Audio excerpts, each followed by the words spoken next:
దేశానికి చెమటోడ్చి కష్టపడి శ్రమైక జీవులు వద్ద ఉన్న పిల్లలు ఈరోజు ఆర్మీలో కానీ మన దేశ సరిహద్దుల్లో వర్క్ చేస్తున్న మనం ఈరోజు ఇంత హ్యాపీగా ఏసీలో ఉండి మాట్లాడుతున్నామంటే కారణం వాళ్ళండి.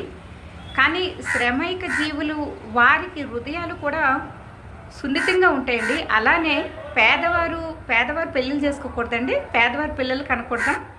మరి ఆ సెలబ్రిటీ గారు ఆమె ఎవరో నాకు తెలియదండి. ఆమె వచ్చి నన్ను ఏం చేస్తే చేస్తుంది, ఏం చేస్తారు నేను చూస్తాను. కానీ ఏంటంటే అలాంటి మాటలు పేదవారు ఆమె కారు దగ్గరకు వచ్చి ఏదో కాస్త సహాయం చేయమని అడిగినందుకు ఆమె అంత పెద్ద మాట అసలు మొదటి వీడియోలో చెప్పాను కదండి, అసలు నాకు ఆ మాట్లాడటమే ఇష్టం ఉండదు. కానీ పేదవారు ఎక్కడైతే గౌరవింపబడతారు, పేదవారి పిల్లలే ఈ రోజులు ఇప్పుడు ఎక్కడెక్కడో ఉండి ఒక దేశాన్ని పరిపాలించే స్థాయిలో కూడా ఉన్నారండి.